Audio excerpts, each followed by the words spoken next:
What's up, everybody? Welcome back to another live Engadget Podcast stream. I'm I'm Senior Editor Devindra Hardwar. Today, I'm joined with Deputy Editor Cherlynn Lowe. I was thinking about your title so hard, Cherlynn. I was like, keep Cherlynn's title in mind. And I just Hey, applied it who to knows myself. when you do become deputy editor? That'll be No, great. Like you're already used to it. I'm already used to it. I have been here for 10 years. Ben Elman, our podcast producer, is here. Hey, Ben. Good morning, everybody. Good morning, and welcome back to the live stream, folks. It's been, 3 weeks, or at least, I don't know exactly how much from the It's been a live couple stream. weeks since the last podcast and Yeah. a few more weeks since the last live stream. But man, I'm really happy to be back. It's good to be back. Listen, the running joke, I was off for 3 weeks because my daughter was off school. Like, there's a time between daycare and kindergarten where, like, she has a month, be free, be cool. But I was going to be home to help out. And the joke is whenever I go on vacation, right? Somebody hosts an event, some major news happened. Yeah. Not much happened in the last 3 weeks, right? Like, just very little so thankful. within the world. Well, not at all. Not at all. Not anything happened. There are so many things I could list, but I am happy to be back, and now we can dive into all this news, and we're getting ready for all this stuff. And then new event. Yeah, to explain to the live stream folks too, the reason. Well, I mean, when Devindra's out, normally I kind of take over as well, but we missed 2 weeks because I took a week off, but somehow that single week like started with Thursday and ended with Thursday, and our usual podcast recording is Thursday, so we're like, all right, you know what? And we did summer record break, on July everybody. 4th. Yeah, summer break. Yeah. Enjoy the break. But what's up, everybody? Who's here this morning? Mark Dell, hello. Hello. And hello, Sim Hi, from Sim. Ireland. Love to see people shout out where they're from. If you're just joining us, George please Morgan. tell us where you're tuning in from, because that's always fun. Please tell us. I saw a great tweet this morning. It's like, what do Irish people have against Batman? And like, so many of the major Batman villains recently have been Irish. So that's funny. Yeah. Cillian Murphy, Liam Neeson, Shot Muna, Colin Farrell. Sim, tell us what's going on. What does Ireland have against Batman? Yes. I'm just shouting out names. Hello, everybody. That I see pop up on the chat. Oh, man. So there has been, it's not a super newsy week on the tech world, but, we've got a couple good topics. Cherlynn's going to be talking about, your Galaxy Ring review from last week, so we can catch up on that. What's up, Galaxy Ring? We have a couple of interviews we're going to be plugging into the audio version of the show, so just keep that in mind, live stream viewers. Make sure you download the final episode, because there's some interviews coming too. Yeah. We're talking with, is it Avi Schiffman from... Avi Schiffman, yeah. I would have guessed Avi, yeah.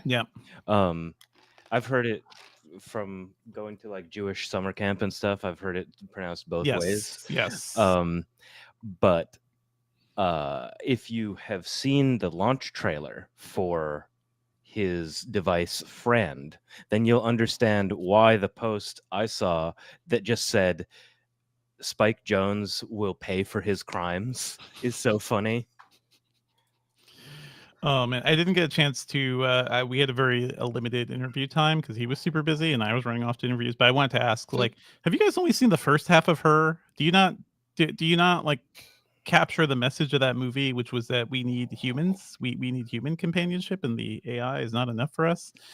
Oh man. Speaking of Her, I recently, and this is not going to be mentioned in the episode proper, but I recently watched Under the Skin or Under the Skin. Another ScarJo. Yes, I've been meaning to watch that. That movie's wonderful. Great score. Not Ireland, but the way it was filmed was very like. It was very. It was hidden cameras and like real people who were the very actors, guerrilla. Yeah, very interesting. It was in Scotland, I think, is where they filmed it. So how somewhere where like she could be like dressed down and people didn't immediately recognize her. I think that was part of the and deal like, there. yeah, lassie. I don't know. Anyway, Mark says everyone getting those new INAO devices with the silly trailers, and like I had to watch those commercials for the INAO thing yesterday because our head boss in charge, Aaron Supports, was asking me to like kind of fact check the translation because it was in Mandarin, and I was like.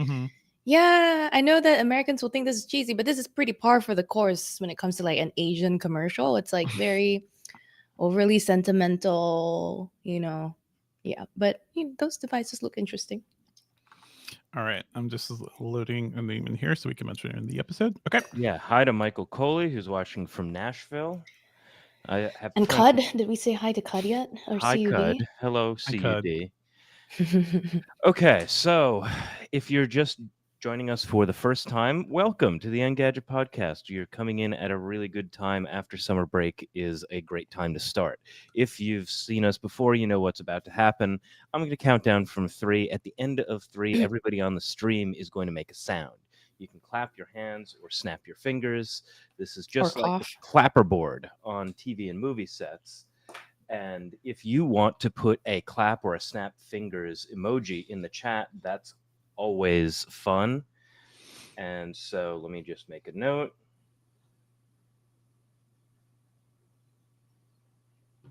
Devices on silent. Yes, yada, yada. devices on silent, everything. I still write things by Rings hand. on silent. Yes. Rings on non-vibration mode. Does it even This have thing doesn't even haptics? vibrate. No. It's too much. What to good is squeeze the that? What motor. good is that? Come on. All right. So let's Mhm. count down from 3 to a sound. So 3, 2, 1. Ah! That's a sound. And silence. I'll let you know when the silence is over.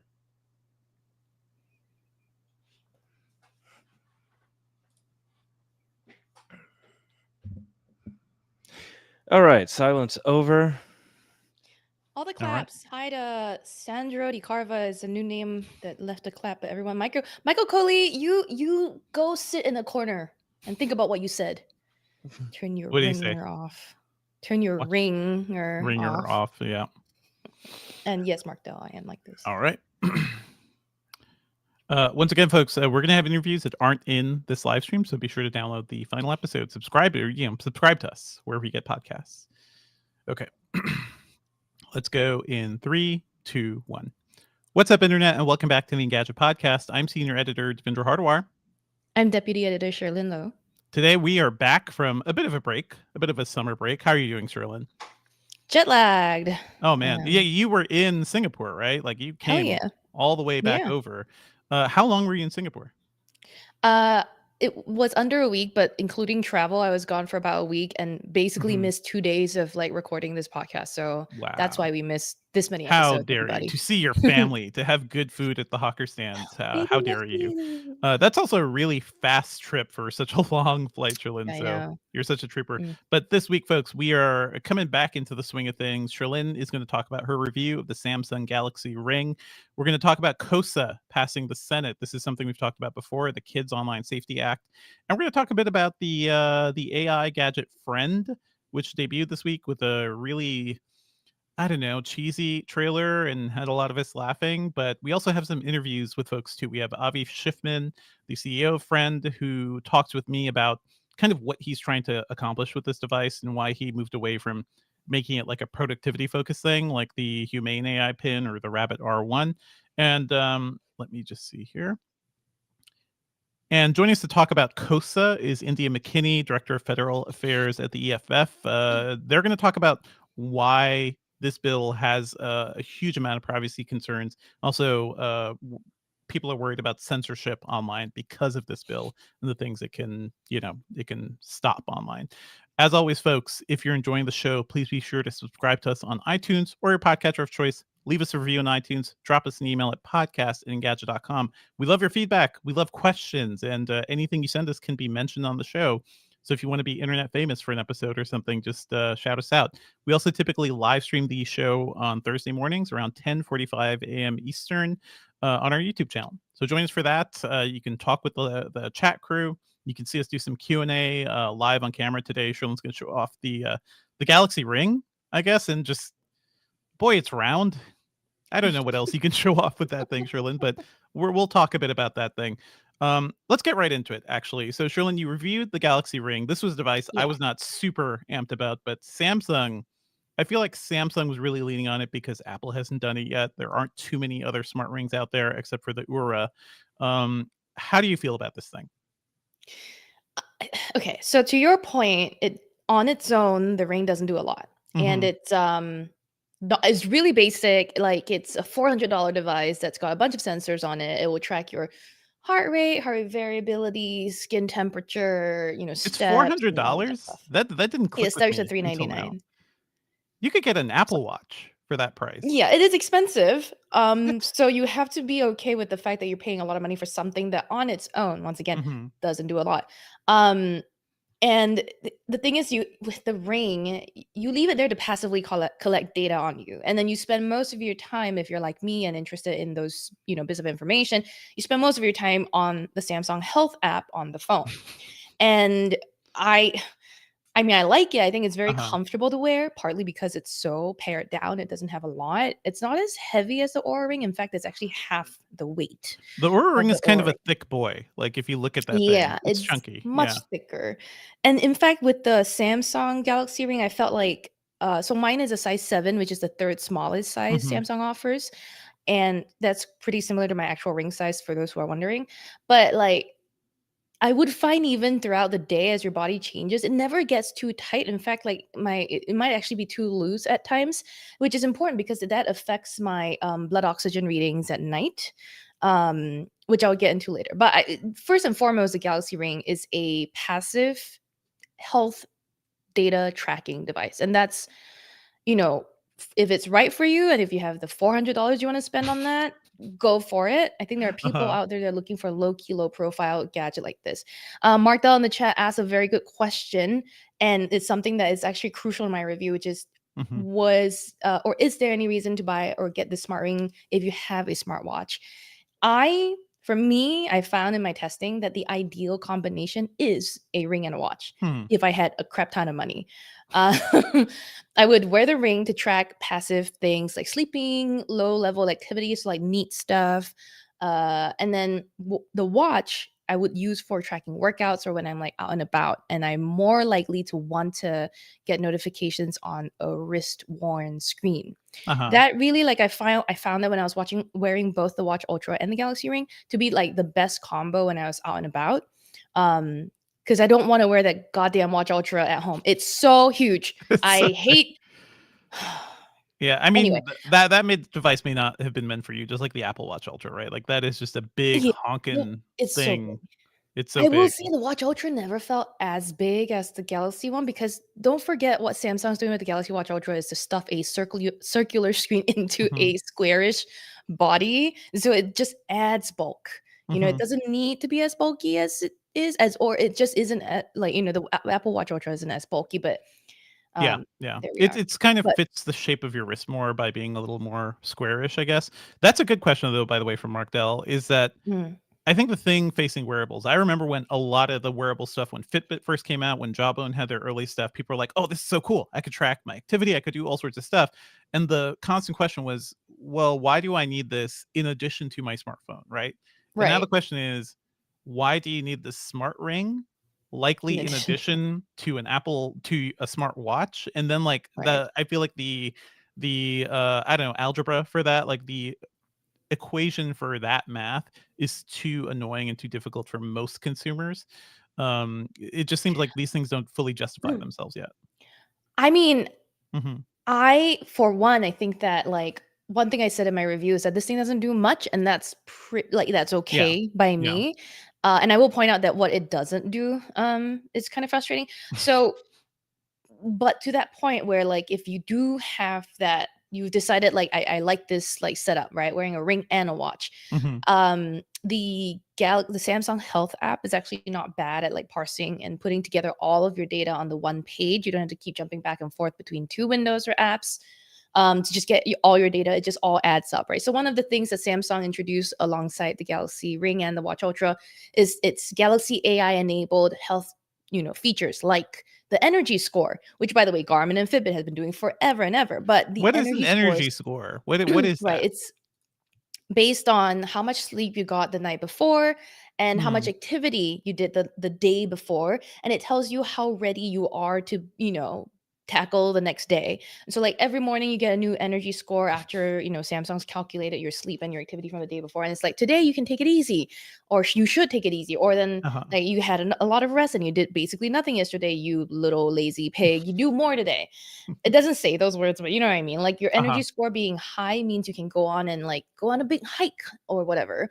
I kind of love this idea, by the way. Like I wish we had the actual tech to make this biologically like fully accurate, right? Like that would I know, involve I like an agree. implant or something. So you would have like a little Mega Man, meter on your wrist. Like, oh, I have full hearts today. I have a full life bar. Let's go. Let's take on Right, the right. world. We're all gaming Yeah. characters now. Yeah. Yeah, but I the would love thing that. is, the main issue with this, and we're coming back again to the problem here, which is the Galaxy Watch Ultra. Mm-hmm. You mother pizza.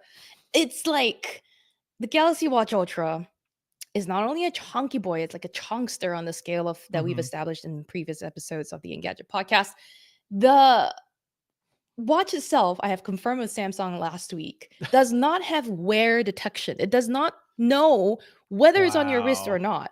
This thing the Apple Watch just does, okay? The Apple Watch knows all the watches, It Ultra or seems like a not. very basic feature for any Here's smartwatch. Yeah. Yes, it is a basic feature, and here's where the bigger problem with that is, right? Not only is it just chilling, when it's not on your wrist, therefore just draining its own battery, it's also randomly detecting workouts when you're not wearing it. So if you put it like I did in my purse and Mm-hmm. I took a cab ride or something, Oh, it was like, "Oh, you've been biking." we're Like, tumbling. no, I haven't. I haven't, bro. Like, no.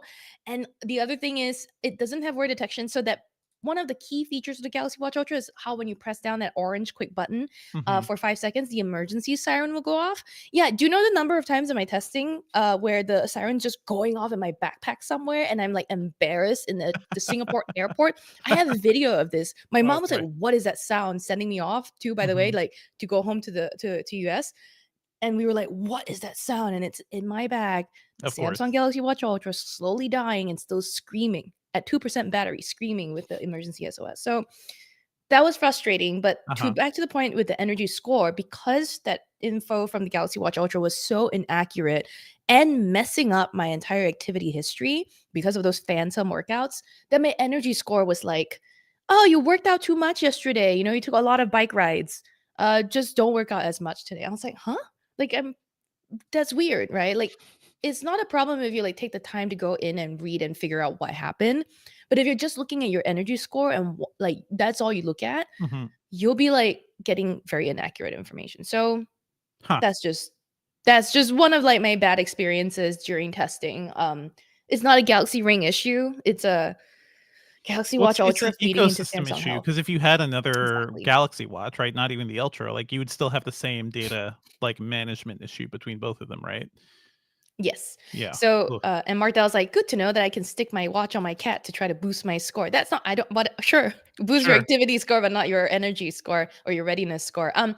But do name Charlie in the chat ask a good question, which is something I want to bring up too. How good is the sleep tracking? Mm-hmm. So I like the sleep tracking. It was good. It was like mostly accurate, right? I think as far as I can tell you how accurate my sleep stages are, right? It'll tell you how many hours you spent in REM, how much time you spent in deep, blah, blah, blah. Very standard stuff by now in the wearables and fitness sleep tracking market. I used to complain that companies like Fitbit, Google, even Apple didn't do enough of contextualizing the insight you gain Mm-hmm. from how much time you spend in each sleep stage. And now I think we're better, but like Samsung's kind of my first experience with this improved data. So not only does it tell me like you spent 11% of your sleep cycles in deep, it also will say like this is a good amount for restoring this, restoring that. It compares well to other people in this age group. Ideal amount of time is this. So like within one page, I can get a better sense of how well I slept, how much recovery I Mm-hmm. got overnight, which I like. I think that's more important than like whether exactly to the minute was it accurate about tracking how much time I was asleep. Was this The the only most thing I can comfortable like sleep device you've It's had? Because so that's always been comfy. your like complaint with sleep trackers, right? Yeah, so Mm-hmm. this thing, I mean, maybe the fact that it's slightly loose helps, right? Like, but Mm-hmm. that gets in the way of, like I said before, blood oxygen tracking is pretty inaccurate because it's so loose. Mm-hmm. They say in the app that you have to make sure you have like a snug fit for accurate blood ox readings. And like I noticed so my index finger is a little meatier than my middle finger. So when I wear it on my middle finger to sleep, my blood ox levels the next day will be like 76%. It's like as if I was dying of asphyxia. Should just Whereas start like ringing an alarm somewhere too. Like, oh it my does god, not. oh my god. Yeah, it did not, and it also did not really, like, flag anything huge in front of me the next day on the app, so, something for Samsung to work on there, but also, like, I mean, I stopped looking at that variable, right? Because I'm like, I know that it's because it's a little loose.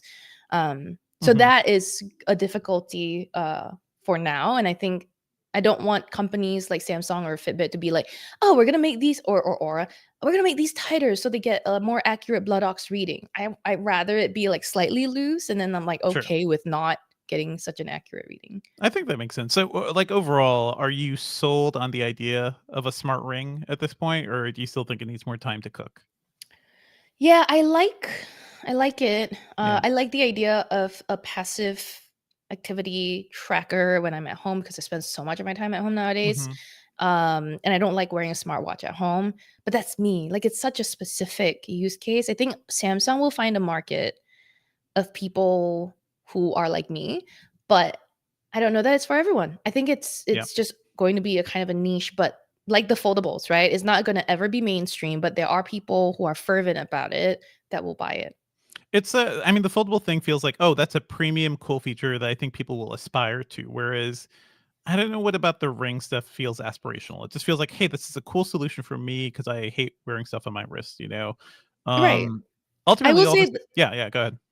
to your point about the haptics too. So Right. here are two things that like I think are shortcomings, right? One, you don't have haptics, you can't, there's no speaker or haptics, like there's very little space on this thing, it's very very light, so they don't want to squeeze a lot of components onto it, and Hmm. I agree with that choice. I will just say that that means that if you've misplaced your ring, like I did many times on the Uh-huh. plane, I was like It 15 happens. hour flight, every time I wash my hands I would take it off and put it in my pocket But you and have keep a taking it mini off. heart I attack. read in your review, you keep taking it Yeah, off, even though I you're, kept taking it off. oh Here's man, the thing then, like, you would you're have to begging be for it. Yeah. like, yeah, if you like, where is it? You can't ping it like you can ping your watch or your phone on Find My, right? Hmm. Samsung offers Find My, but you can't ping it. All you can do is like look at its last known location Hmm. with its Hmm. GPS and then flash the lights red and green. So that's Yeah. great if like you're in a very dark place and then flashing it helps you see it from pretty much anywhere. But if you're in daytime and it's Hmm. not within eyesight of eye shot of you, good luck. Not that's one place where Hmm. it's lacking. The other thing that was missing from me, and I found out like after Samsung finally unghosted me, was to like, I mean, they didn't answer this question for a very long time, which Yeah. is that Yeah. like Samsung tends to do that. I've had that experience too. Yeah. I've never had that experience until recently. Anyway, Hmm. the Galaxy Ring has these like double pinch gestures, right? They are supposed to be recognized and can help you dismiss alarms or like launch the camera app. That was supposed to be the feature that set Samsung as like apart from Aura. Didn't work for me. And I find out after some research that it's because this is only available on the Galaxy Z Flip 6 or the Z Fold 6 right now, which are the Oh, two really? newest phones that Samsung launched. So I've been using it with an S24 and it's not working. Like this is one of the newest phones that Samsung has. And Why? then nothing, it does What? nothing. That doesn't make Yeah. any sense. What is the technical reason for that? Did they say?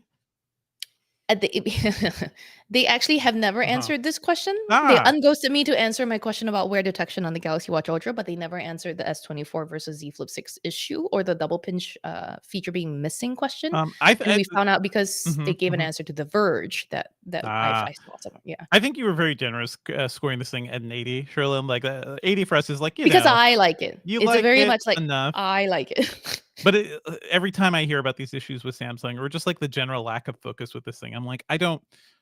This isn't even for crazy people with too much money because it doesn't really do much. You know, Yeah, sure, the Galaxy Watch Ultra or the Apple Watch Ultra is a ton of money, but you get a big ass screen, you get a lot of stuff because of spending that right. money. Yeah, I don't I would know. say like my score for the Galaxy Ring, I was thinking between like maybe like in the range of 75 to 80, which 75 if you sounds think good. about Yeah, it, is about it's about the same if you think of it on a 5 point scale, like a 5-star scale. It's like between I think of 3.75 it and like then like grades. Like a 4. 75 is a C. You know, not even a C plus, and an 80 is a Okay. B. You know, so I yeah, think if so I think like there are people I would recommend this to, and right. that's why like I was like 80. It's like I would recommend it. Like I would More buy it works. It works than well. an Oura And I Ring, by the way, because Oura has been around for what, 5 years and has like right. done a lot more. You know, I think part of the issue for me was that I realized that some of the problems I was having is Mhm. because of that very specific use case of me using the Ring with the Watch Ultra Right, and the right, Watch right. Ultra being problematic. So I was like, all right, some of the problems here, nothing to do with the Ring. I tried to like be very focused when I was thinking about the Mhm, score. But mhm. anyway, I do want to point out that like the battery life, which Y in our chat was asking me about, it Samsung rates it for like 7 days, of use, and the size of the Ring Mhm. changes that estimate. So like if you have a bigger Ring, it Mm. adds 1 or 2 days. I have size 7, like I said, it's like one of the smaller sizes, and it definitely like if you want to get to 7 days, you'd have to get all the way down to 0%. Like it's Ah. How by do day you charge it, 6, by it the was way? like Does it you go put into a it little in. case? Yeah, so it comes in this pretty little transparent charging Oh, case. I you're mean, gonna like, lose that sucker immediately, and this is a dead device. okay, Yeah, so this case, by the way, looks like it's about the size of the Galaxy Watch Ultra's right. case. And so yeah, it's not. I mean, I never lost it because I just put it at home, and you Mhm. can always just place the Ring on it to charge. Yeah, And it's supposed to be fast. Like it gets you like what, yeah. 30 minutes will get you about 40% of the charge. And I found that like putting it in the case for like 5 minutes got me Mhm. about 2%. I don't know how that tracks really, but I never Yeah. felt like I was too scared about running out of juice. It was good. It's Like a week is good for me. charging is a tough problem with wearables. Like Fitbit has this problem too, where you have to use a very specific kind of charger, and if you lose it or if it breaks and you're on vacation, you're just kind of hosed, right? I think Yeah. the one thing Yes. about the Apple Watch being so ubiquitous is that at least, hey, you walk into a crowd of people and you're like, I need to charge my Apple Watch. You have a cable, and this has happened to me multiple times. I'm sure you too. Sure, like recently at WWDC, somebody will have an Apple Watch cable, or somebody will have that type of cable. So like that I mean, I mean, accessibility also seems weird. yeah, Yeah, I guess I find that less like common for me. Like the circles I run in, Devindra, are clearly different from yeah, yours, where your like not everyone circles. has an Apple Watch. It's just one But of those things. Yeah. I mean, you could say the same for the Aura Ring, right? Like not Oh, everyone's gonna have a definitely. charger. Definitely. So and I I would say also the Aura Ring's charger is like more of a dock with Mhm. a little like stand, whereas this is a case, and you'd be more likely to maybe misplace You the probably dock misstuck. because it's small. Here's one question I have, and I'm gonna ask it. We're adults here, okay? Mm-hmm. And we talk about the role of the sex industry and the porn industry when it Mm-hmm. comes to tech. And I'm Mm-hmm. thinking, you got a ring. We're talking about haptics here. We're talking about something. I do wonder, there is tech out there. We don't have to be explicit, but there's tech out there that has enabled haptics in ring-like devices. I almost Yes, but those wonder. are hopefully bigger than finger rings.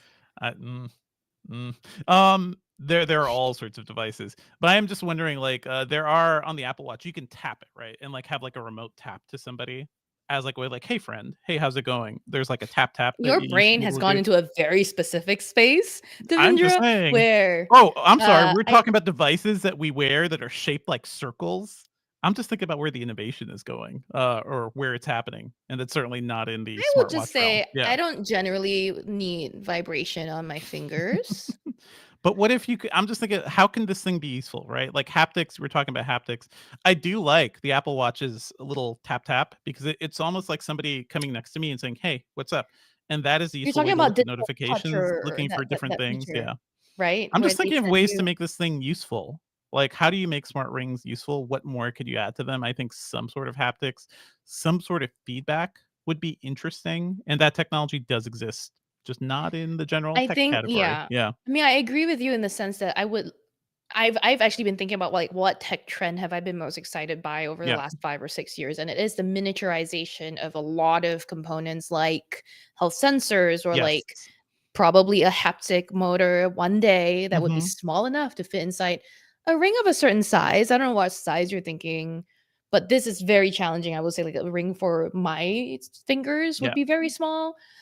Someone else's fingers maybe would be bigger and therefore have more room to accommodate a vibration engine. This is why But wrist-worn therefore wearables are more useful, I think, ultimately. Like, even if, like, they have a bit you're more annoyed space. by the Yeah. screen or by the size of them, like, they are getting smaller, they can just by the sheer size of them, they could do more. This is all part of my anti-smart ring position, is just like, And yet, these things are too it sounds like expensive. you're very for a certain type of smart ring, I mean, Devindra. I sure, just I'm for tech that's useful and add something to our lives. Come on, we're all grown-ups here. I'm just putting that out there. Anything else you wanna add about the Galaxy Ring, Cherlynn? I And no, I just any think other there's a lot thoughts of on the Apple potential. I Watch? think Sure. Mhm. I think there's potential. I think that like with the Galaxy Ring and maybe with the Galaxy Watch Yes.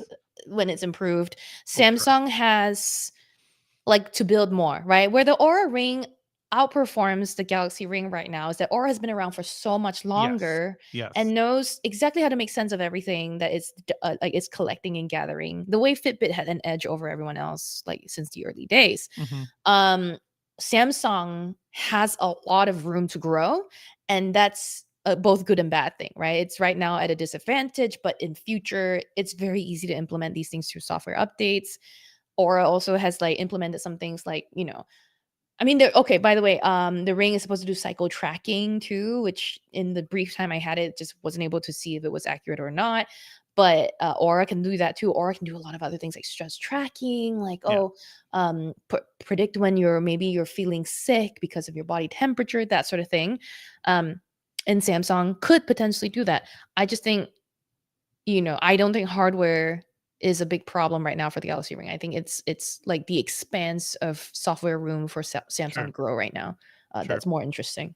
That totally makes sense. Do you think this is something like Apple would even be interested in doing? Because I'm I was looking at going to this, I'm say, looking at the Aura, I'm I like, I don't meant, think Apple would do this. I think Apple, this is a uh, category where Apple's like, no, no thanks, folks. Like, let's wait until the tech catches up. It's I something we can do. Yeah. here's my prediction. Uh-huh. I was gonna post this on Threads. My prediction is that 2026 we see Google come up with the Pixel Ring. Uh-huh. And then 2027 or 2026, we see Apple buy Aura or hire ex Aura Mm. executives. And then we see 2030 Apple Ring. That's what I think. But why? My ultimate I question is the why of it, and I The don't. why of it is Yeah. I think that every company in big tech right now, Amazon included, maybe we'll see an Mhm. Echo Ring for we saw We an did. Echo Ring, we We never did. saw it. Okay, anyway. Yeah. Anyway, I spazzed for a moment, just very angry. My Mhm. reason for guessing this is because I've seen all these companies invest in health tech and health Sure. AI, and they want to make something of it. And I think that this space is very interesting for everyone. I think everyone's paying more attention to their own health and wants to track it. While the devices right now are fairly limited, and while we do have like fairly mature things that do a pretty good job, like the smartwatches, I still think there is room to grow. I think there's a lot of interest and a lot of money Mhm. pouring into this space. So I could see that. let's I'm see. just sort of like, we've been through this whole like wearable field so much, and I keep going back to, man, I really miss the Jawbone Up. I really miss the era of where we had Right. like really thin little bands that had sensors and had really cool things. So I could more like see Apple, like the little like rubber stretchy bands that you do to like, break yourself out of bad habits or something. Some of those little bracelets, I could almost see Apple doing something like that. No screen, but goes around your wrist, is easy to wear, has decent battery life, but can give you maybe some feedback, can Right. track Like a sensing data, basic tracker. Right. super basic Apple tracker, but I think also. a Mhm. ring fits in so nicely with Apple's portfolio. They could make Mhm. a YSL LV version. You know what I mean? Like it's very Sure, them to go after sure. a premium audience, and ring seems more likely than a bracelet to hit that Bracelets are space for easy them. to wear. My daughter has recently started I loving agree. Claire's, and, like, I walk into that store, and, my daughter is now very, very much like, I Sophia's feel like very much bracelets becoming have bracelet girly girl stuff, like rainbows, unicorns, they've all been this stuff. very co-opted by the Swiftie crowd, By the Swiftie, maybe? well, she's not there I yet, know I she's hope not, I'm not. just saying. But Anyway. thinking about, like, things that are easy to wear and relatively inexpensive too, and also parents are like the thing parents are thinking about is like, "I kinda wanna put a tracker on my kid. I kinda wanna do something where, like, I put an, a air tag or something in their book bag or in their shoes," which is the thing that's happening. If Apple makes, like, a $100 wristband that tracks a lot of your health data, tracks your sleep, is also a Find My device, is also A can, like, help you. $100 Yeah. wristband? You're joking. It has to be at least 250 for Apple. Sure, sure, 250, like half the price of the Apple Watch. Because let's Right. say at least $100 less, but even then, 100 to $200. Something that is flexible, easy to wear, you don't even really feel it when it's on your wrist, but does all this stuff. I think would be a useful thing. And we have the tech already to do that. So that's my pitch. I guess we'll see what else happens. I just missed the job one up. Where are all those designers? Like they kind of owned the market for a while. They owned Bluetooth speakers, and then the company collapsed because they overinvested in health tech, and we just weren't there 10 years ago. So we're in an interesting Or the field. Microsoft one, remember? Or the Microsoft one. Well, let us know what you think, folks. Podcast Engadget.com. Do we want to do some Q&A before we move to other stuff? Sure, I mean, there are some good ones. I want to quickly point out Wes Jackson in the chat was like, Apple Choker. Yes. Non-starter. Also, yes, Apple Choker. Apple Choker. I agree, Wes, that like it has to drop to like for you it's 200 or less. For me, it's like 250 or less. And I think or even just $299. Not $400 for a ring. God not damn. fucking $399. No. Yeah. Someone said something I also agreed with. Oh, CF542 is like band. It's so long. Yeah. I know. Apple brain implant as well. Yeah, I had to look up the Jawbone that existed. Mark Dell says that there are some good sensors in the Microsoft band, like the UV levels. And I mean, L'Oreal made a wearable like UV detector, so something that rings could in future incorporate. Probably that thing was small as hell anyway. It totally was. Remember the Jawbone Up had like it has a fancy. I think it was Eve something, like one of the fancy designers had helped work on that too. Let's go back to that. Let's go back, folks. We can do this. Yeah, no. CF542, I've never tested the Ring Con ring. We've mostly spent time with the Aura because that's like industry leader right now.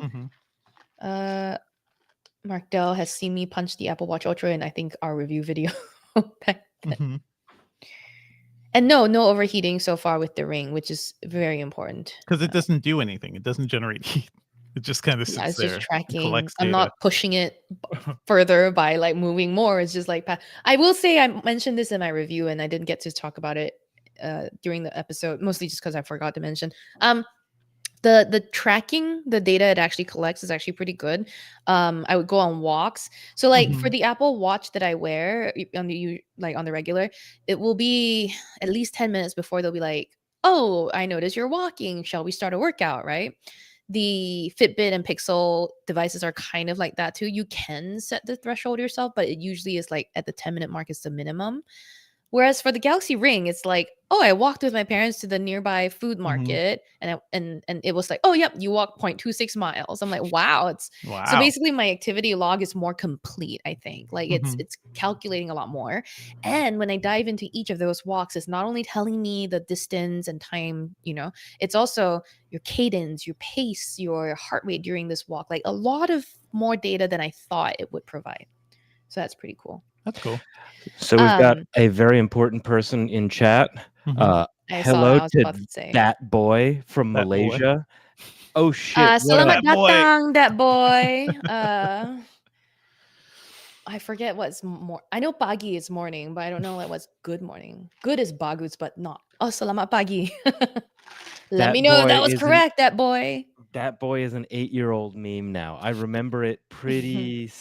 Vividly because it came up in the summer of 2016. Was it 8 years old? I feel like I remember the frog from earlier, but maybe like the frog was a little bit earlier. I mean, I just looked it up. The frog like started appearing on Tumblr in 2015, and I think that boy happened in like 2016 because it was kind of around like pre-election stuff, Harambe. Like everyone was like, "Wow!" Like the memes were great in 2016. Selamat malam, I meant. Wow. Okay, so Wes Jackson and Y are both asking about whether it scratches easily. No, not that I've noticed. Is it silicon or silicon? Yeah. I forget. What the hell? What the heck is this thing? Anyway. I know. I realized that I never even mentioned what material it was made from in my review. It's okay, Cherlynn. Nobody's going to buy this thing. So our whole discussion about this is kind of moot until Samsung makes this thing for $200. Oh yeah. Let me look. I think it's aluminum, but let me double check. Okay. Now that we are like a good amount into the release cycle for all of Samsung's stuff, we can go back and figure out, okay, were we correct about any of the Samsung predictions, like connections with them and the Olympics? Yes, in terms of the fact that they gave every Olympian a Galaxy Flip 6 Olympic Edition. And I Mhm. remember seeing one video on TikTok of a British rower that was like, my current phone is the phone I got at the Olympic Village in 2021, and I've been nursing it, trying to see if I can get another phone. And like, she was so happy to get that other phone. So congratulations to her. Congrats. But no connection between Galaxy Ring and Olympic Ring. They could, no colors, no Sad. other colors for the Galaxy Ring, no Olympic colors. Come on. Yeah, no other colors. So this watch, by the way, it has a titanium grade 5 finish. The 3 colors of the ring are titanium black, titanium silver, and titanium gold. That's the finish, right? I'm trying to see where the like details are on the material, and they're not saying anything. Well, it's metal or is it flexible at all? It sounds like it's just. It's not flexible. Okay, so it's a flexible so ring. Responding to why, because this seems like a much more generic question than something specifically about the Samsung Ring. Does it contribute to health anxiety? A lot of these fitness trackers could. Yeah. I mean, yeah, I don't think on its own it does. If for no reason other than the fact that it's not pinging you, right? The watch alone is not being like, right, hey, this is happening.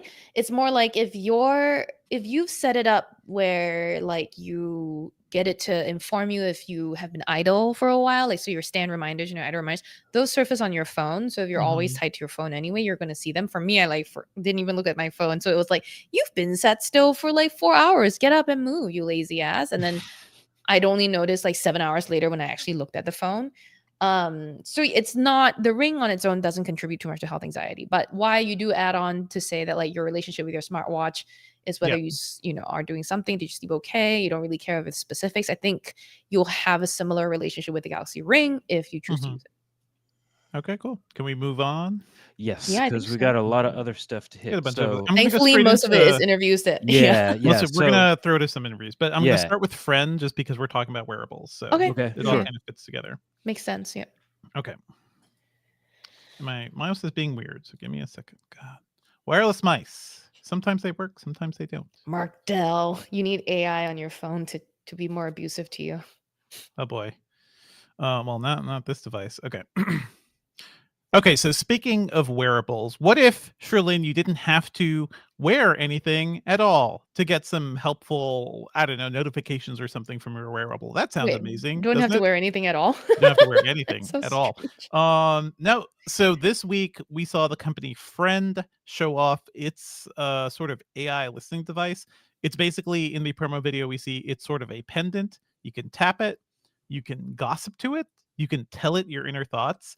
And when it feels like, it will send a text message or something like a message in text to your phone of its own like feedback about what's happening. So some examples are like, oh, you're getting ready for a meeting or something. And then it may know that you're prepping this because it's also always listening. It's an always listening device that you can wear as a pendant or clip onto your shirt.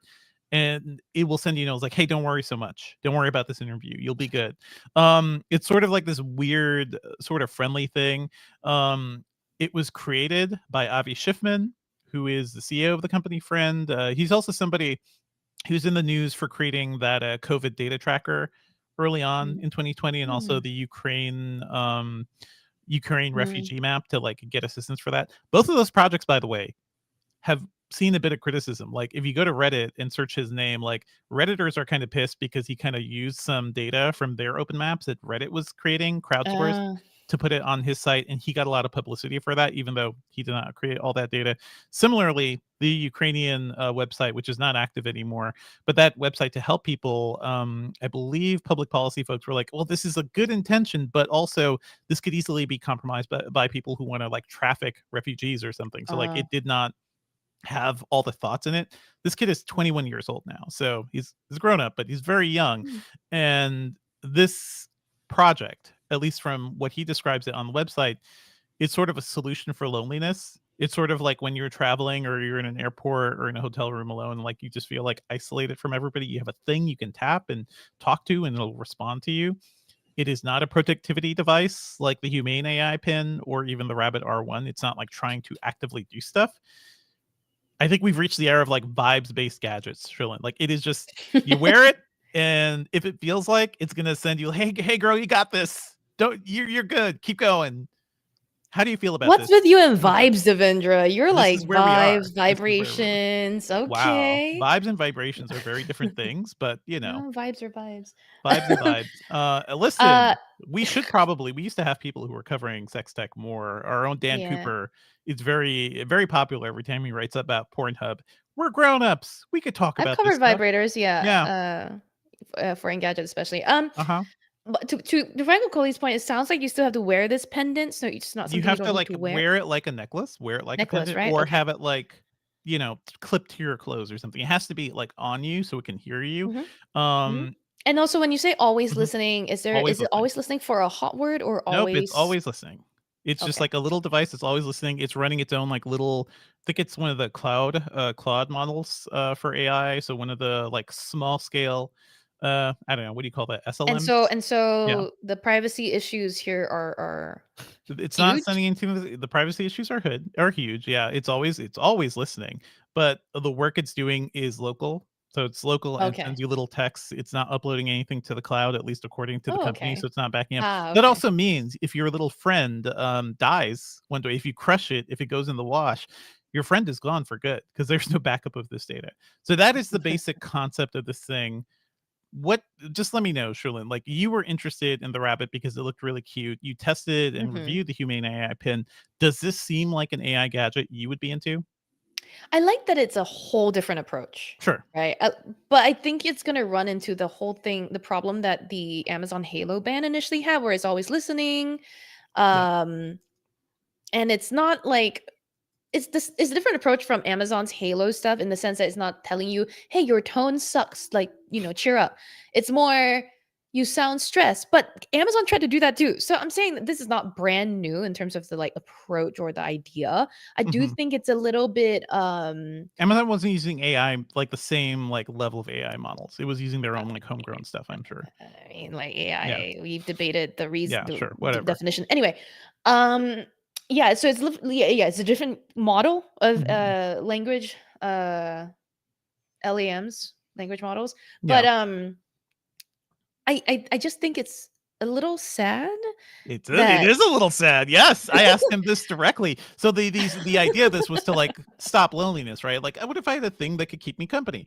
Do you think a device that you talk to in lieu of human contact or friends that actually care about you, do you think that does help to solve loneliness, or does that make you lonelier? I don't know, right? Like I couldn't tell you if it's Yeah. I just think the rationale is sad, right? Hmm. Um but okay, hang on, sorry, let me finish this.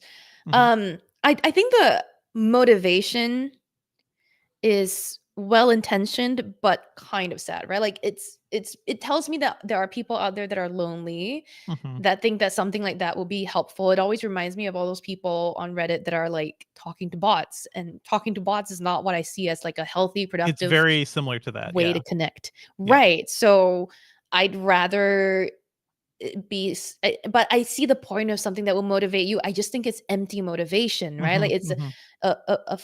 it's like those people who have girlfriends that are manga characters that are Or Mario programmed to the manga say, characters. Yeah. "Boyfriend, you're so handsome today." Yes. Yes. But is it real? Is that a real? Does that solve your loneliness issue, or are you better served with something that could maybe help you Hmm. engage with the world a bit more in a more productive way? I don't know. That's where I, I'm I at with asked this. Avi this question directly too. Like, is this just a cheerleader, like your super optimistic friend that Right, says yes right. and you're great for everything? And he says that it's not just trying to be that cheerleader. In the promo video, it shows the friend sort of like shit talking you after you're doing bad in the game. It sends a message to Yeah. somebody. So that's kind of, I don't think that's necessarily like very like critical.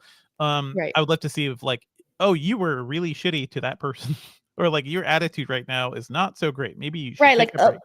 Yeah. right, the definition of friend is not someone Mhm. that's only rah-rah cheerleading you, to Yeah. your point. It's they need to give you real advice too. So it's like, or give you Mhm. reality checks sometimes. And if the algorithm's Mhm. not actually programmed to do that, then it might not. And And is a being that is entirely built to serve you, right? And has no thoughts or motivations of its own, like as it's responding to you, it's just you. It's just you talking back to you. It's not like actually you're not actually like working with another like conscious being or something. So I don't know. I think that's kind of the thing.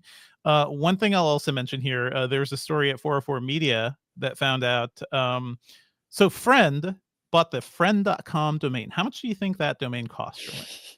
What do you think that okay. domain is worth? It was like, girl, Yeah. it's got to be a lot of money because Friend.com. that's a good URL. It's a good That's URL. a really good URL. So Friend spent $1.8 million to buy the friend.com domain. And let me tell you, it was actually useful as I started researching this company because I was like, how do I find this company again? Oh, friend.com.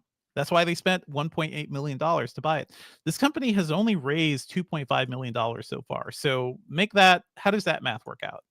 I don't know. That's like startup math. That's like, I asked Avi this too. Like, do you have the actual money to build this thing? Like, he has one. He has been using prototypes for months, it seems, but yeah, they're going to need more money to scale and to actually produce hardware. This is just where we are right now. Yeah. I'm getting Humane AI Pin vibes. I'm sorry. Yeah, but at least, so Humane AI Pin, before anything happened, right? They had raised hundreds of millions of dollars, right? Like based on these people are coming from Apple. There's all this. Right. So, they're not 21 years old. yeah. In the grand scheme of like, I think a VC is just like, hey, you want $2 million to do what? You're just gonna buy the friend domain. He's talking about this device. He also wants to build like a social network of people using friends at friend.com. Okay, then that's I don't know. Slightly different. If he's doing a social network is different, right? Like, I don't know. It feels like, I don't know. So lots of thoughts are in the air. We have a lot of thoughts, and I like as soon as we saw this, I wanted to reach out to Avi just to hear his side of this story. So I got to sit down with him. We talked for maybe like 15 minutes. It's a short chat because we both had to run to appointments, but I kind of asked him all the pressing questions we had. So here's Avi Schiffman, CEO of Friend. Okay, Devindra, can you say, let me cue it up and listen to it again? Yep. I think I said, Avi, welcome. Thank you. Can you say, Avi, thank you so much for joining us on the Engadget Podcast again, because there was a little stumble on that. Okay. Avi, thank you so much for joining us on the Engadget Podcast. Excellent. Thank you for doing that. Cool. Nope, I figured that would be helpful. I'm still fighting my mouse. God damn it. God damn it. There must be like another radio receiver that's killing my mouse or something. I don't know. Cue up the KOSA interview.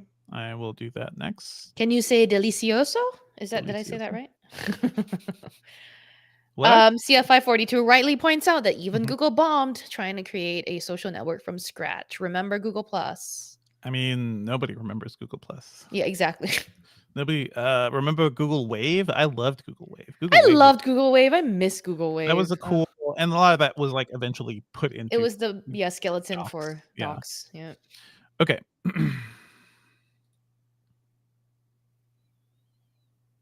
Let me pull this. Oh, yeah, I said delicioso correctly. Delicioso.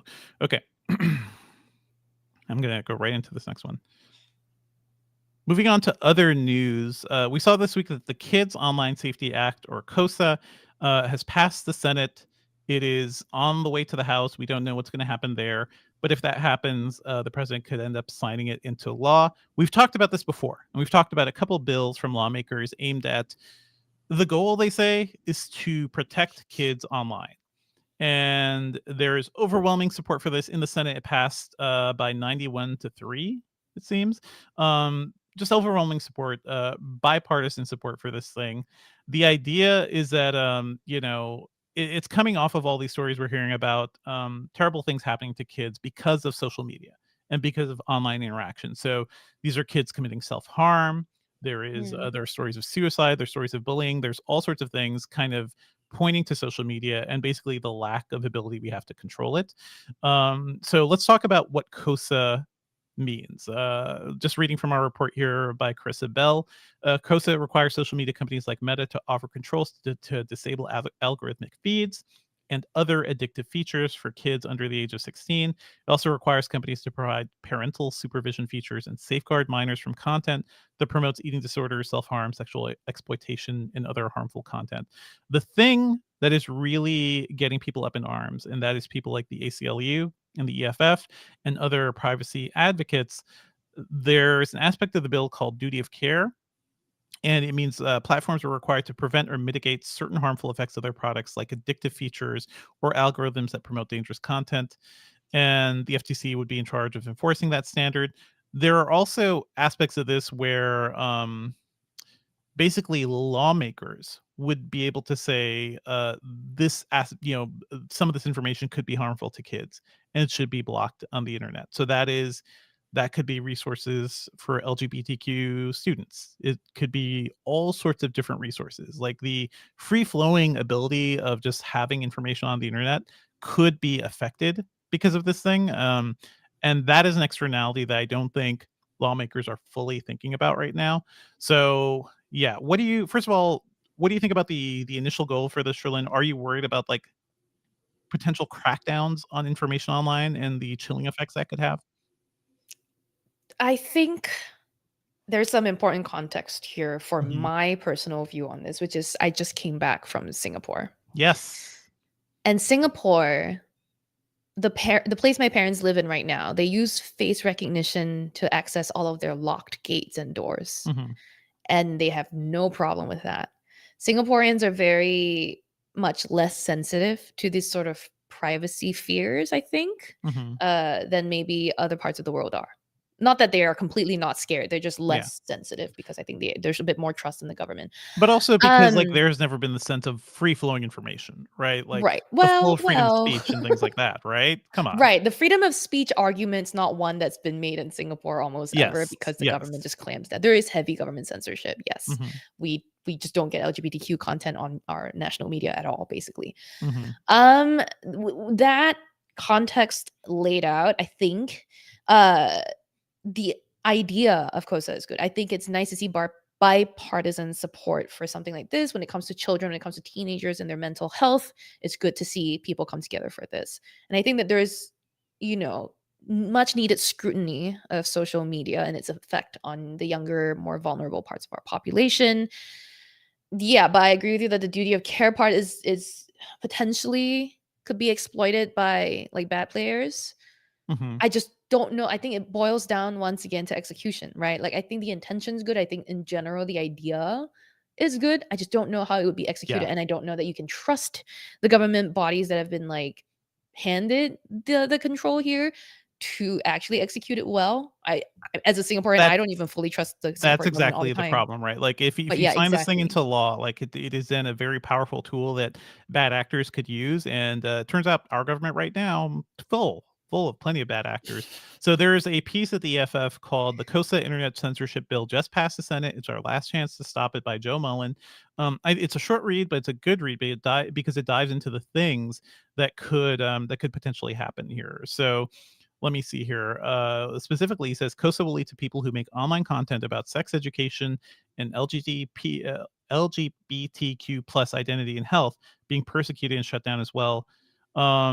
One of the supporters of the bill has said that widely used educational materials that teach about the history of racism in the U.S. causes depression in kids. Therefore, we should block that information about the history of racism in Right. the U.S. We are in a really weird, chilling time right now. Like we have, I live in the state of Georgia, and there's this thing. I think it's called the Divisive Information Act or something like that. It is something where like divisive information, the state is not allowing that within schools or something like that. And partially because of that, a state representative recently said that an AP Black History course cannot be done in schools. It's not allowed in Georgia schools. This is a state, with a deep history in the history of like slavery. It has a huge African American population. It is very important that the people who live here learn about this history and learn about like what America has done to African Americans. But our state legislation says that history is dangerous. It's kind of dangerous to teach that. And I think like this is part of like where we are right now. I don't know if you've seen any of these. There's some TikTok videos or articles about this, Cherlynn, about people in like Iowa and Idaho who are just trying to go to the library. Right. There's one I saw from a TikTok mom who's just like, I went to the library today. It was very weird. I had to present my ID to go upstairs. Her daughter went to get a book that was in the like, under 18 category. But because this mom was traveling with an infant, does not have an ID, They cannot get access. The mom couldn't go to the floor because the infant didn't have the identification to access the restricted information in this library, and therefore her That's child, so her stupid. kid who's like 7 or 8 or something, could not even go to that section. The library, I think the librarians ended up helping the kid kind of find what they want, but Right. the librarians don't want this. They're like, they are trying to, they exist to give information to people, but these weird draconian laws that we're creating, which in many states, especially red states in America, are about restricting information that they don't want people to know about. It's scary. It's chilling. So I kind of see this as part of like where we are right now. It's gross. It's scary. I don't know. So I think yeah, go ahead. Michael Coley in the chat mentions if we're banning anything that makes students uncomfortable, then why is math still taught? Yeah, I think that it just It's makes me gonna get feel there. like, yeah, people are bad, and that's why we can't have nice things. But people are going to be bad kind of no matter what. Like no matter, I'm trying to The figure question out. is the question is like, who says who is bad? Who has Right. the power to say who is bad and Right, and restrict so that information? it's Yeah. it's like there's no, I don't know if there's a perfect solution is I guess what I'm getting at. Mhm. Like it, can we need to be protective for sure of like prevent the Yeah. obvious loopholes from being exploited whenever Maybe possible. But I blocking just information though, I feel like is the thing. privacy, yeah. Is the potential Yeah. problem. So we've talked about this before when we've talked about KOSA and COPPA. COPPA 2.0, by the way, also passed the Senate, and that is a far more, I think, straightforward bill. It is that was an expansion of the 1998 Children and Teens Online Privacy Protection Act. It would prohibit companies from targeting advertising to children and collecting personal data on teens between 13 and 16. It also requires companies to offer an eraser button for personal data to delete children Mhm. and teens' personal information about a platform when technologically feasible. That's it. It's not like Mhm. a whole rule to be like, oh, you can just pull this and we can force this website to take this information down. It is a set of standards of how it treats people's data. Privacy advocates for a long time have been saying what we need is like a widespread actual privacy law. We need data security and we need privacy protections. And we're not having that just yet. So yeah, Cherlynn, I agree. There is no like perfect solution yet. But Right. you know what? I rang up the EFF and I talked to India McKinney, the director of federal affairs at the EFF, about their position on this whole thing. Like the EFF is firmly against KOSA. There was a lot of pushback on earlier versions of this bill as well. And this is even a revised form of it. But let's hear what they have to say. Okay. I'll go back into other news now. Yep. Mhm. And CrowdStrike again, live has come out. stream, download the final audio. We're going to have these interviews built right into it. Okay. Okay. If y'all keep seeing me turn, it's because I'm extremely gassy. So I'm just burping off to the side. I'm not like I move laughing. away from the mic to breathe To in. breathe in. Yeah. To cough. Not me trying to laugh at KOSA or anything. Jesus. Anyway. Where's the smart device for that? The device. Ooh, the device that could neutralize burps and farts. Where is that device? Yes, Well, the I mean, fart there thing is Dog is that. Madeline saying. charcoal underwear to There is? neutralize farts. Yes, Ooh. it passes Neutralize the farts. smell, not the sound, The right? No, sound. That's what I'm not talking about. yes, not the Noise canceling bodily noise for bodily noise. Bodily noise canceling, BNC. Where is that Anyway. device? BNC. Okay.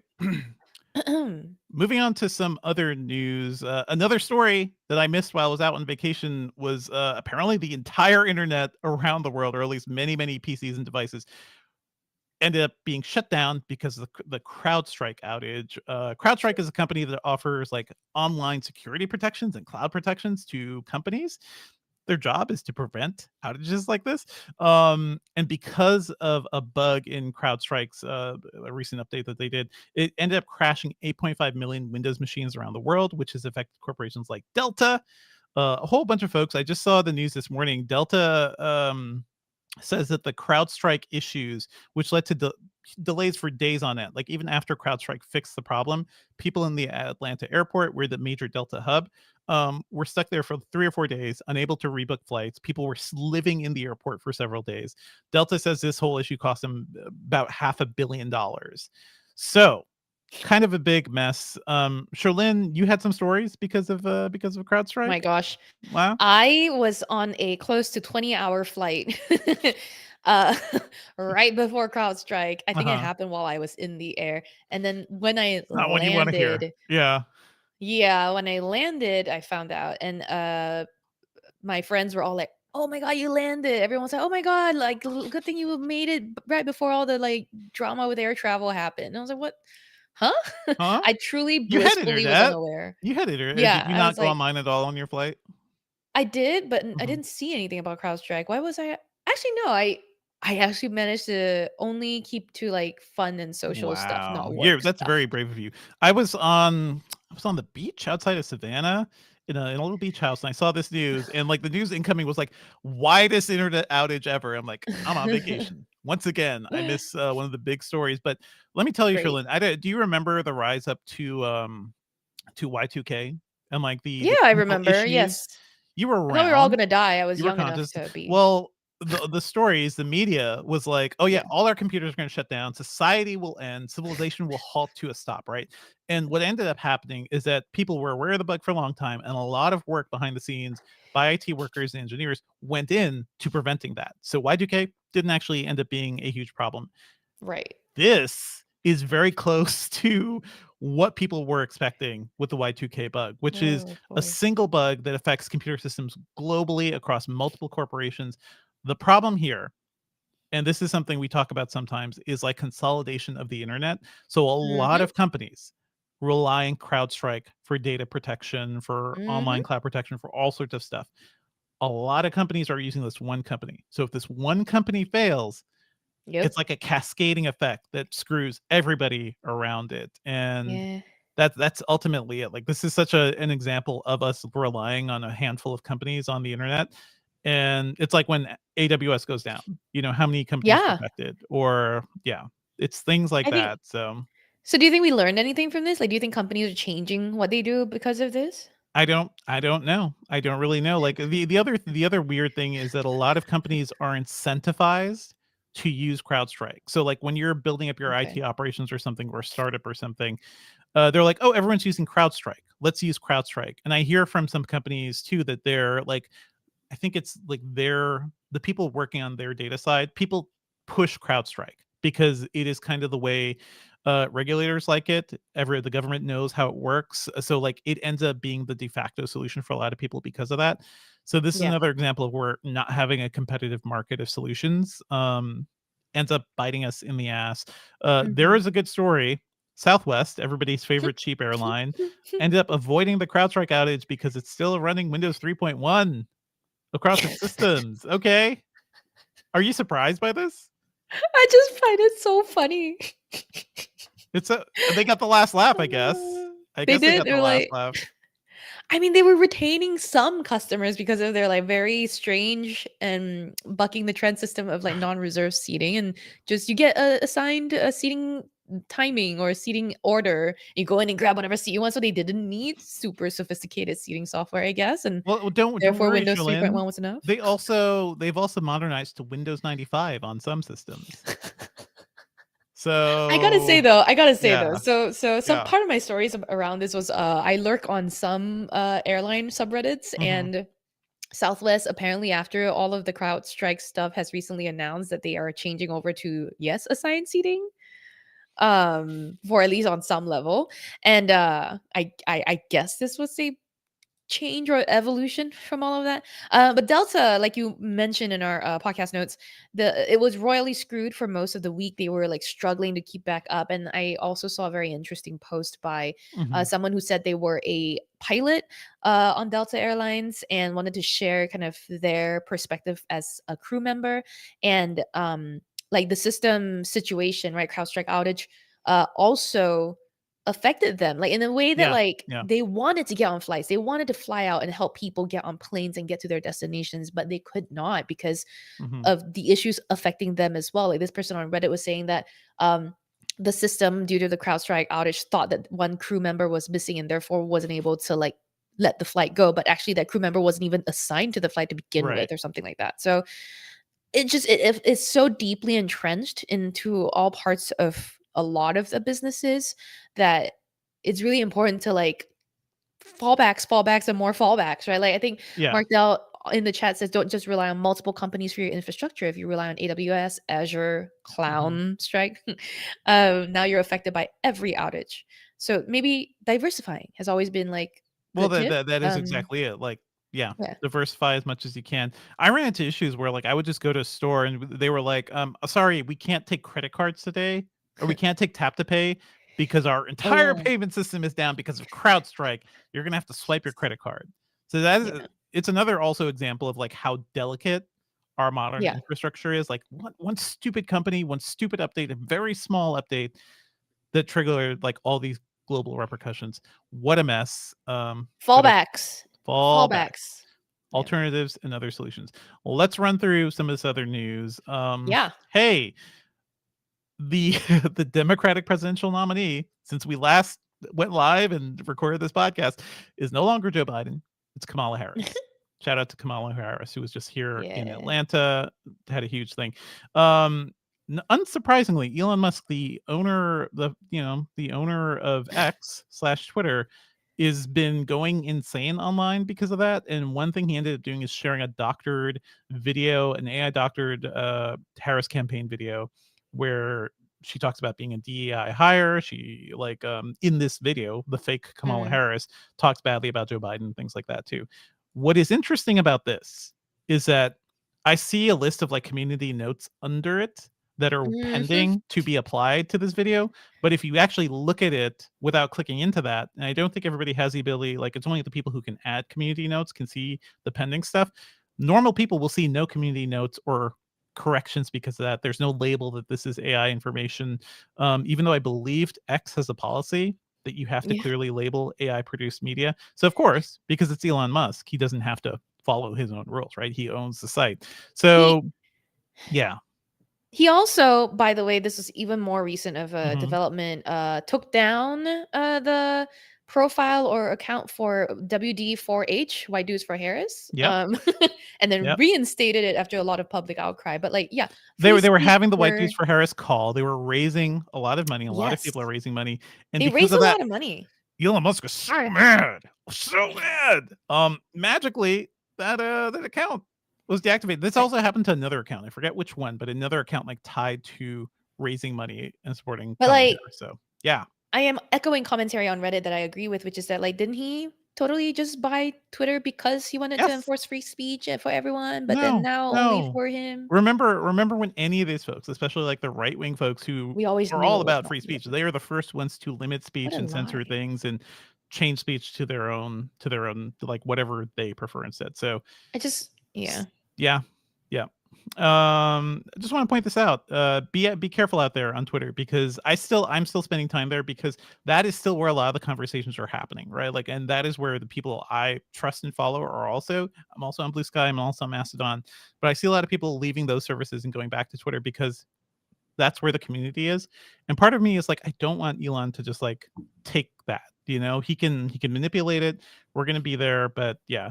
There's also a story recently that Musk admitted to Jordan Peterson that he bought Twitter to get at the woke mind virus that he thinks made his daughter trans. So that is Elon Musk right now. Not a good fella, unfortunately. No. Just a mess. But we will have our Elon updates every week as much as we can, just pointing out all the crazy things he's into. Yep. Did you try out Apple Intelligence, Cherlynn? Something smarter Yeah. than Elon Every week Musk? we have Apple updates too, right? Apple updates. Apple Intelligence is here in the iOS 18.1 developer beta, not any other betas, just that specific beta. But like the basic capabilities of Apple Intelligence are here. I've been playing around with it for a while. The only thing I've noticed is I really like the full screen effect for Siri. I really like Yeah, it's nice. when the whole screen border just like lights up and it's all shiny. This is like the weird, I don't know, tech aesthetic sides of me. It is so much nicer than the little Siri ball. Yeah. Like I think I just like to see that, but functionally you can ask Siri multiple questions now. I think some of the text input stuff is a little better. Have you been testing it? Have you noticed any differences, Cherlynn? I have been testing iOS 18, the beta, but I haven't gotten the Apple Intelligence features just yet. I will say I'm pretty familiar with what's new in this one because I took the briefing and saw a lot of the demos. So yes, the glowing border is very nice. It's a little bit reminiscent of Google in the sense that like the color scheme is like a rainbow aesthetic. But anyway, yes, and then a new feature is that you can now type to Siri if you ever want to. Double Whether you tap the just bottom want of your screen to do that. Yeah. which I have seen it get tripped up because tapping the bottom of your screen sometimes triggers reachability, which is where it brings Yes. the top of your screen down to the middle. It's not a great gesture right now. I think they got to Not work on that. great. There has Yeah. to be a better Mhm. way to do this. I get what Apple is trying to achieve because it's putting everything within reach of your thumb, so bottom half of the screen, but there has to be something better. Um, and then I am excited to see Genmoji, but Genmoji is not yet here. Image Playground is not yet here. But you know, we've been hype about Apple Intelligence for a bit. There's some writing related features that are here too. I don't know if you've tried them out, but what I have Mhm. seen, and this is fun, what I've seen around threads, people have been testing out the Apple Intelligence update, is the summarizing of your notifications in Yes. mail and messages. And that Yes. is hilarious because like the way, I mean, I think it seems really smart, right? Like I saw one Yeah. before and after where like before it would just be like Groupon deals on blah blah blah. It pre-summary would just give you a preview, but with Apple Intelligence it would just be like the coupon code for 40% off is 6 or something. Like, you know, like Yes. it just gets to the point, and that's actually pretty useful That's and how I handle smart. my personal mail, by the way. Kudos. Like, I have a personal Gmail that I've had since Yeah. Gmail came out, and I don't I don't go in there and trying to clear that inbox. I just sit there Right. and sit and watch it pile up, and in the morning, I'm like, "Hey, Yeah. I take a glance at the inbox. Anything interesting? No? Keep moving." I don't even do Yeah. Marcus Red. I Yeah. just, like, let it Yeah. pile up because that's the only way to manage that onslaught of Right. mail, right? Right. It's smart. It's nice to see. So anyway, right now because Apple Intelligence is still a developer beta, it's not as widely Mhm. available as a public beta, which but in both cases you be running beta software. So if you were keen to try it out, definitely make sure you back up your data before installing or updating anything. But if you have tried it out, or if even if you haven't, like what feature are you most intrigued by? Let us know. Podcast at Engadget.com. I will also point out the really cool Apple Intelligence glow up thing also happens in CarPlay. So, like, if you Ooh, very talk to Siri nice. in CarPlay, because CarPlay is just mirroring what is kind of your phone is projecting. So it's cool. It looks good. I just love the effect. It makes me feel like, oh, these are future assistants. This isn't It's just a like a little visual refresh. a That's visual what everyone refresh. kind of wants. Yeah. Feels I want good. to play with the new lock screen and the new like Yes. grid or your app grid too. So And the there's a lot. photo changes are kind of cool too. Oh yeah. Like Oh yeah. there's a Oh lot yeah. of like individual cool stuff here. One question I asked Avi from Friend was just like, I feel like everybody is trying to make these AI assistants, right? That are going to be helpful and we love. And no, our AI friends, it's our smartphone, the device we rely on the most, the one that holds all of our memories and is important to our daily lives. It's our smartphone, stupid. Mm. So we keep trying to add things on top of the smartphone to, like, I don't know, break out the smartphone experience. But no, it's the smartphone. It's always going to be the smartphone. Like, as more AI enabled features and personalized features come to our phones, like, I think the Yeah. more we will like our devices. Anyway, let's move on. A couple of quick things from Google. Google's making it Yep. easier to remove explicit deepfakes from its search results. That's a good Yep. thing. It's also going to Yep. stop them from even appearing to in the first place, or at least do more work to stop that. So that's something good there. There's some follow-up news on Google's third-party cookies. Cherlynn, yeah, I'm sure Yeah, you have a quick I thought gotta on laugh that. at this one. Yeah. I've been following, right, Google's like decision to deprecate third-party cookies from the browser and from the internet at Mm. large for a very long For time, for years we've been years at writing about least. this. Yeah. Right. Remember when we had, oh, they're announcing Flock, which is Flock. federated learning of clusters, if I'm not wrong. Yes. Then they moved to Yes. something else, another bird name, and then they did Privacy Sandbox. There was another, and then after all of that hullabaloo, I think that's how you pronounce that word, it Yes. decided, no, we're not getting rid of third-party cookies and Chrome after all. And it's like Google graveyard again, you know? I Google, but think also I'm not surprised. Like, it's Google kowtowing to advertisers, basically, to the ad industry who don't want their lives to be made harder, it ultimately. is that. I think the one thing that Apple does better than Google on this is that, Hmm. yes, sometimes Apple takes a very long time to deliver some new feature that everyone else has been doing. But when Apple does something drastic and makes a statement like that, it Hmm. tends to stick to it. Um, and does so seemingly like thoughtfully, having thought through the process before implementing something instead of making an announcement, making all of this stuff, all of this work happen and giving a lot of people a lot of anxiety and then kind of pulling back again Hmm. and yielding to advertiser pressure. I think one thing also that Apple has been good at doing is to be like, nah, we don't Nah, care bro. about letting your apps track users. It's like we're Because able to Apple's draw a hard not like they get part of that business, but it's not the right. entirety of their core business model, which is Right. that's They're what not as advertising is for dependent on Google. ad revenue. Yeah. Yeah. So I don't know. I mean, I like Google's approach on some things. I think this is just strange and hilarious. I don't know that I agree or disagree just yet. I think there has to be a better way. I would love to be in the meetings, like as they talk about all these like complicated solutions. Like, okay, how do we really get rid of third party cookies, but also still keep making life easy for advertisers? And at the end of the day, somebody comes in and is just like, how about nah? How about we don't do anything? How about we just keep going the way we've always been going because it makes us a lot of money. That is Google today. They are not the don't be evil company. Now they seem like how about evil? It's okay. How I about don't think. I it's mean, just I think. it's not great. Yeah, I think I'm not as personally invested in the third party cookie sort of situation, whether or not advertisers can serve me personalized ads as well. Mhm. I am more invested in like the SEO drama and what Yes. happens with that and how our AI search results and AI, generated content going to affect publishing because that's my line of work and that's my I think it's livelihood. totally all interrelated, right? Like it is Of another sign course. that Google's like, okay, we got you ad industry, we got your back, publishing industry, media and Screw you. editorial What are you industry. paying us? Yeah. Yeah. What We'll how take all can your you money help us? though. Please. We'll take all Anyway, the money you're making though.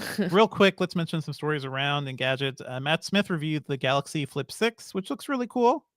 He kind of digs it, even though he thinks Cute. Samsung's playing it safe. So I agree. It looks really cool. Samsung's also marketing them as body cams for police. So that's I guess that's talk about like unintended consequences for your technology. But because the screen can flip up, I guess a police officer can put them in a front pocket and that's a body cam. I don't know. That doesn't seem standardized.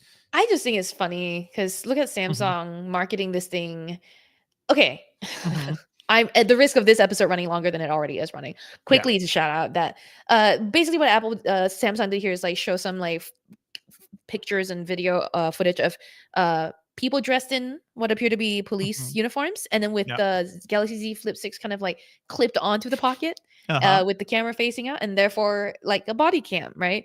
Um, I guess it's a good use case for a foldable. If you notice my pitch going higher is because I don't believe it.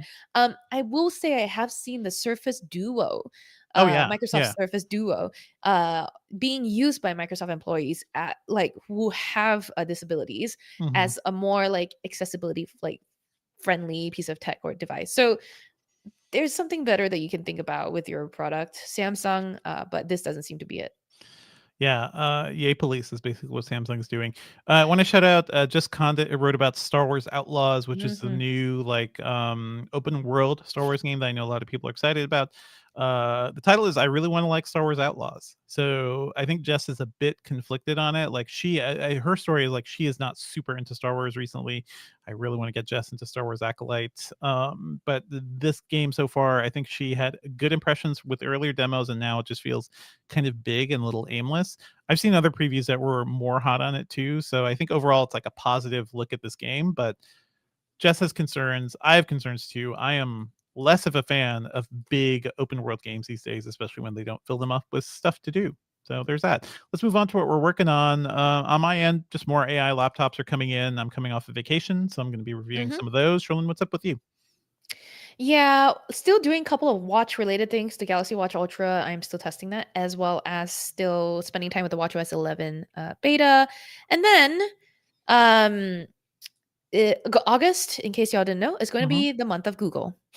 So that's what my I life mean, that's is what they the say. That's what next. they want it to be before it's the fall of Apple, or Yes. Apple's autumn. I guess Well, not fall of exactly. Apple. Yeah, Apple fall. We'll see. Apple fall.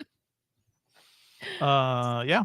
So big. We're prepping for all that stuff. Let's move on to our pop culture picks for the week. What you got, Cherlynn? All right, so this past weekend, I saw in theaters Deadpool and Wolverine, and I loved Yay! it. That's good. Um, I liked it because I'm a Marvel fan. I watched I it with am. someone who's Yeah. not a Marvel fan and didn't enjoy it as much. I think that Name their names, criticism, Cherlynn. I know their criticism is Put them on the spot. Yeah. uh Their criticism is fair. Sorry, I lost my train of thought when you said that. Okay, it's okay. Their criticism is fair in that they think that the Deadpool movie relied a little too heavily on a lot of these Marvel type tie-ins, but that was exactly what made it fun for me. Mhm. So I will say that like it really depends going into this movie what sort of history you have with these franchises. If you like Wolverine, you like the X-Men, you like even the other MCU stuff, you'll Even have a rocking good pre-MCU time. stuff, I think what Pre-MCU, so much. they're like, I think that's part of the fun of it too. Like, how long have you been on watching Marvel movies, and how much have you Right. stuck with this company? I've Not been phase through there have one been bad times, till yeah. there have been good times. I'm talking pre-phase 1, Cherlynn. Pre-phase one as well. 10 Yes. I years before enjoyed phase 1 is I where really that there all was that one stuff surprise. I'm yeah, assuming you've seen it. That yes. there was one moment that I was like, I shouted, and I saw it at a critic screening, I and there were multiple screamed. points where There this was is a so many group of, points. like, Yeah. media these are movie critics behind me, people shouting and clapping. I'm like, Yes, "Hurrah. yes. Hooray, So we're good. doing this. Hell yeah." Yeah. Um, yeah, I was I very love the movie. excited throughout. Yeah. I love the So it was a movie, I really good agree. time, but you need to have some like Mhm, historical knowledge and appreciation for that sort of gag, I think, to mhm. be really enjoying this movie as well as I did. Yeah, good time. Good times. I also agree there are a lot of film critics who are like, "Well, there's not much of a plot, there's not much of a Right, story. exactly. The Not actual much for character plot or motivations are character. very confusing." I was gonna It has say a good yes. villain. I do like the villain, is played by Emma Corrin. They were in the show I'd recommended, A Murder at the End of the World, and they Hmm. are just fantastic and creepy. Love them because it's sort of like they don't look like a typical villain either. Like not like a big muscly dude or a crazy alien. It's just like skinny girl with psychic powers. That's weird. Yeah, That is something. yeah. I want to shout out a game. I feel like I've been waiting for a game to really hit me for a while. I have not been fully into anything, but I started playing Kunitsugami, Path of the Goddess, Ooh. and gotta say, freaking love this thing. It's on Game Pass right now. It is sort of a tower defense game. It's sort of a game where you are protecting this I don't know, a priestess who has magical powers who you're trying to save. It's very much like old Japanese folklore type stuff too. So like this is a game from Capcom. It brings to mind things like Okami and some of their earlier games. But yeah, Yeah, you're sort of a spiritual samurai trying to cleanse these areas. You control the villages. You give them jobs. You set up like where they stand and how they attack oncoming things. I am really digging it. I just love the systems. I love the game, and I love how kind of weird it is. It feels very much like a PlayStation 2 game, and I just kind of miss that vibe. So I'm digging mhm. it. Kunitsugami, Path of the Goddess. We'll probably be writing about it a bit in Engadget too. So keep an eye out. And I think that's it for this week, Cherlynn. Yes, that's it for the episode this week, everyone. Thank you as always for listening. Our theme music is by game composer Dale North. Our outro music is by our former managing editor, Terrence O'Brien. The podcast is produced by Ben Elman. You can find Devindra online At Devindra on Twitter, Blue Sky, Mastodon, and I podcast about movies and TV at thefilmcast.com. if you want to send me the weirdest health metric you want the Galaxy Ring to track, you can send them to me. I'm at Cherlynn Low on Twitter/X, or just email me at Cherlynn@engadget.com.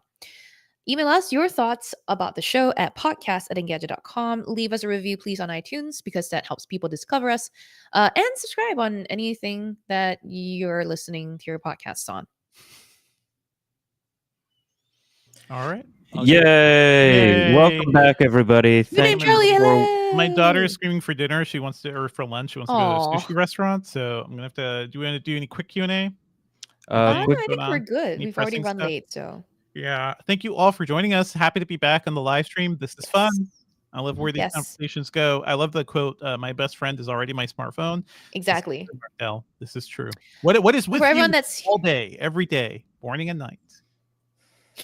all right, for everyone that's here, quickly get your shout outs in. We want to say bye to Yeah. you. Bye to Michael Coley. Ben, do you want to do your little credits? Mhm. Yeah, so this video stream comes to you by us. Devindra does OBS. I do the camera switching, albeit lazily. You saw Cherlynn for a little bit longer than she was actually talking one It's time. okay. It's okay. But it's really powered by everyone in the chat. You remember things that we forget. You bring in context that we didn't even think about. So thank you for making this show better, and we'll see you next week. Later, folks. Thanks, We're out. everyone. CF542. Mark Dell. Bye. Bye.